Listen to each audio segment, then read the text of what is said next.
Berikutnya akan kita lanjutkan dengan uji hipotesis dan uji asumsi klasik. Oke, ini ada data Excel. Nah, dari data Excel-nya dibuat dulu X1, X2, X3, X4, dan Y. Caranya adalah dengan rumus sum ya, di total. Dengan rumus sum di total. Jadi buatnya gampang, tinggal ini saja sama dengan sum. Ini kurung buka X1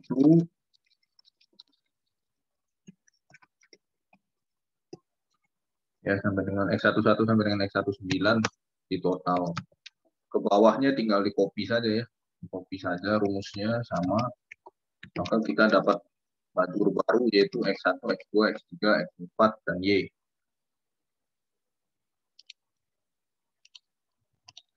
Nah, kemudian di SPSS ya, ini kita copy ya. Kita copy ke SPSS.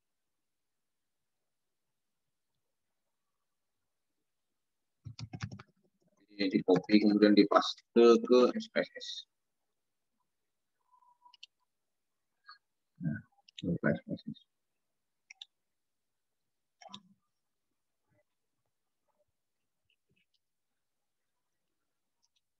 Masuk variabel view,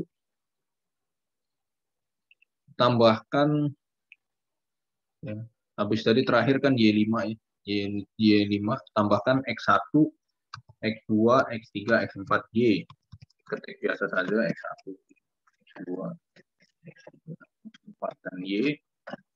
Kemudian untuk label bisa diisi dengan nama variabelnya. Ya, motivasi karir, motivasi gelar, motivasi ekonomi, motivasi kualitas, dan minat mahasiswa mengikuti ujian CPA.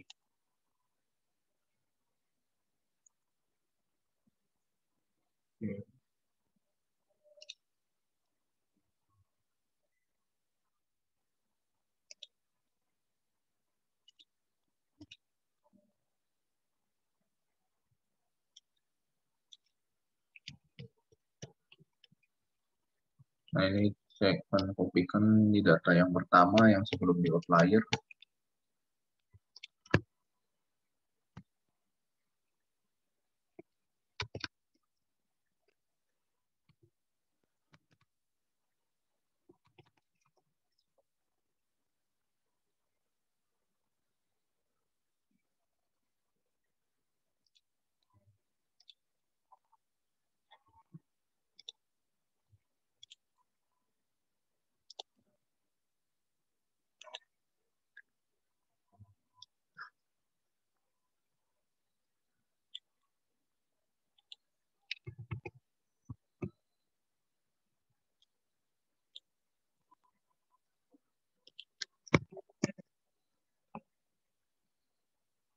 Ya.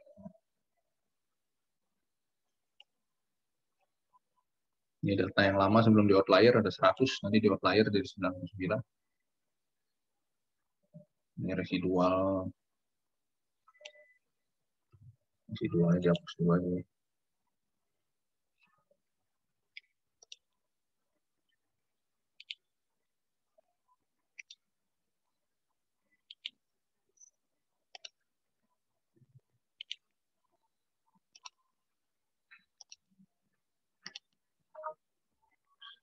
Nah, kemudian untuk uji asumsi klasik dan uji regresi, caranya mudah, tinggal klik analyze, regression, linear.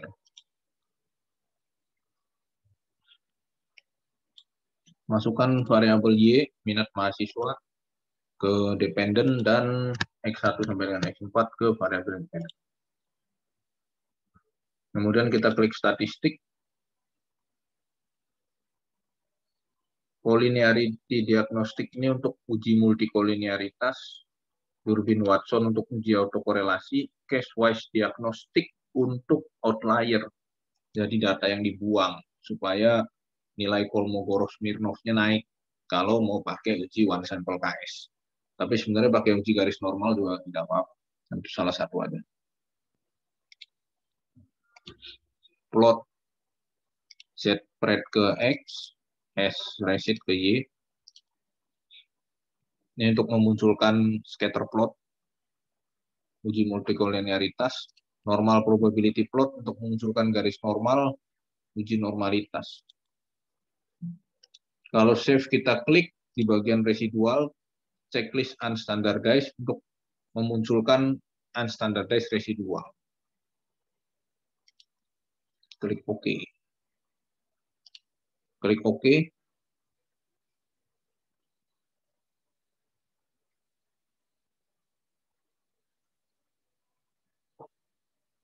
Ya, ini hasilnya.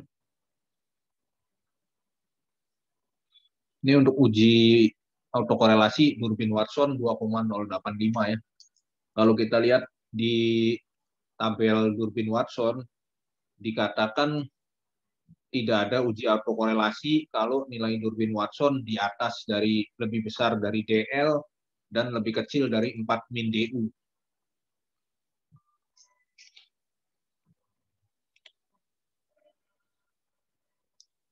Jadi kalau kita perhatikan,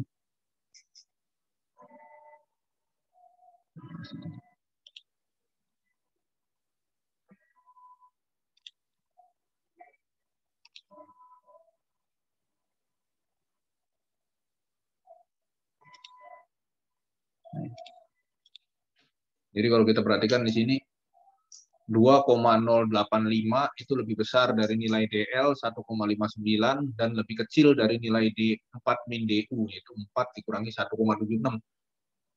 Karena kalau dilihat di tabel statistik ya, untuk independen variabelnya 4 dengan N-nya 100, itu nilai DL-nya 1,59 dan nilai DU-nya adalah 1,76. Jadi 2,085 lebih besar dari 1,59 dan lebih kecil dari 2,24. Artinya tidak ada autokorelasi atau sudah lolos uji autokorelasi. Balik lagi ke SPSS.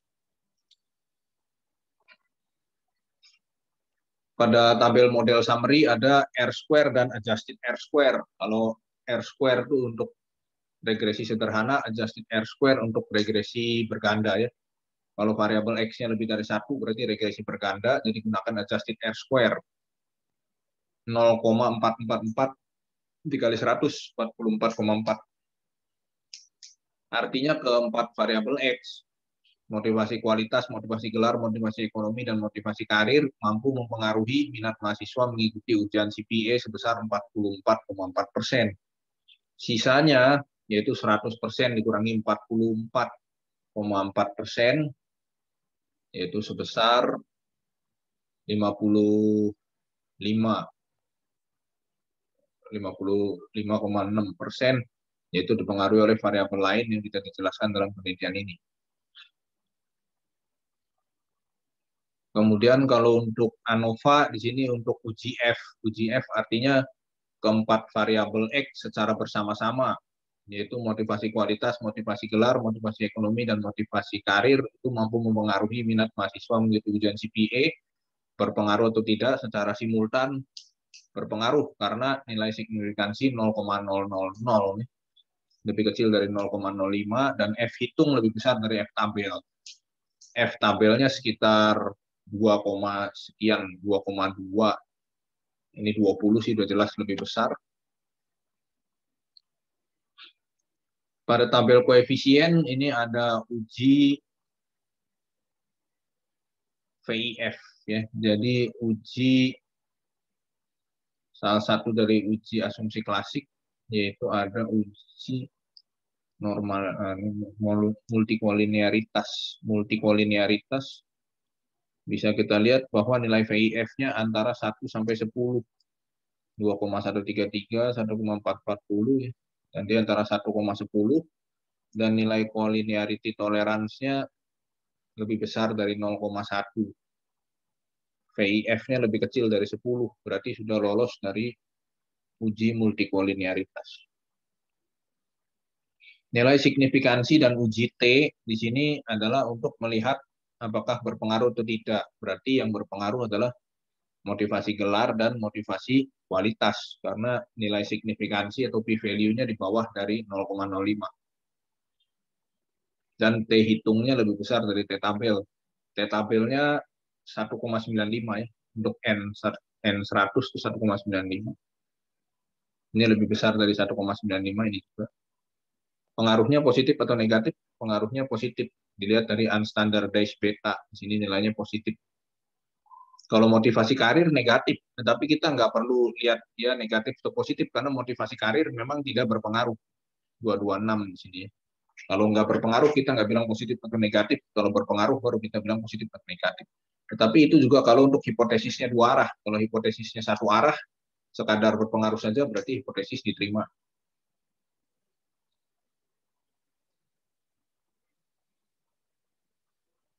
Nah, ini adalah case-wise diagnostik. Case-wise diagnostik itu untuk melakukan outlier. Jadi di sini kalau kita mau melakukan uji one sample Kolmogorov-Smirnov, bagaimana supaya nilai one sample Kolmogorov-Smirnovnya di atas 0,05, maka case number itu berarti responden yang nomor urut ke-13 mesti kita buang.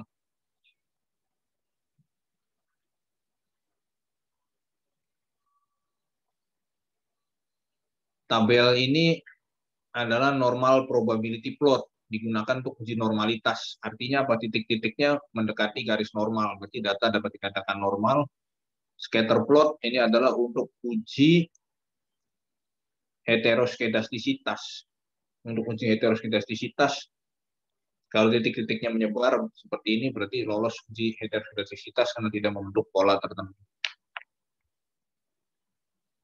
Kalau mau dilakukan one sample Kolmogorov-Smirnov untuk uji normalitas, berarti masuk ke analyze, non-parametric test, legacy dialog, one sample Kolmogorov-Smirnov.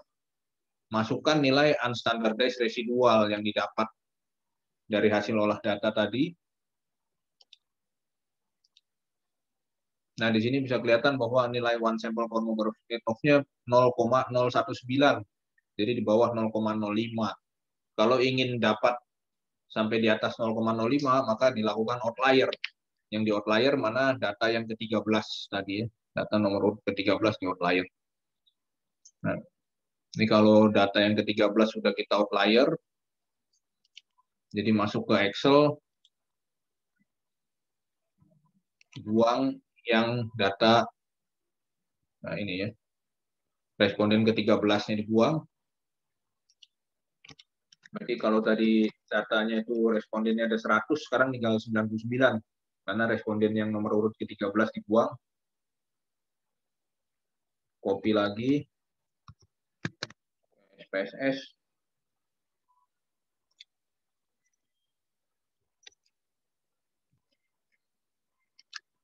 Paste. Lakukan yang sama, yaitu analyze, regression linear, mau di reset boleh, minat mahasiswa dependent, X-nya ke independent, collinearity diagnostik sama, ya. Durbin Watson, case wise boleh diklik, boleh enggak. Ini untuk outlier, plot sama, set spread ke X, S reset ke Y, normal probability plot, safe unstandardized tidak usah, karena tadi sudah unstandardized untuk uji one sample KS standardized, baru kita klik OK.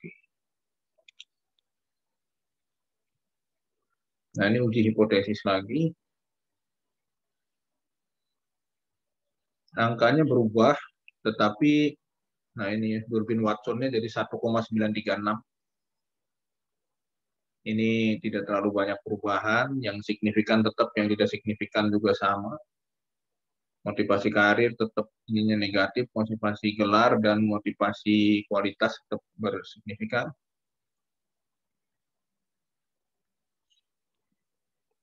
Lalu bedanya di mana? Bedanya adalah ketika kita melakukan uji one sample KS,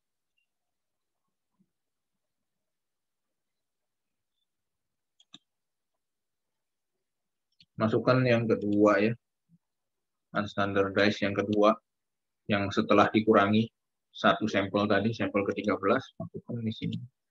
maka didapat hasilnya adalah 122 di sini ya, yang artinya sudah di atas dari 0,05.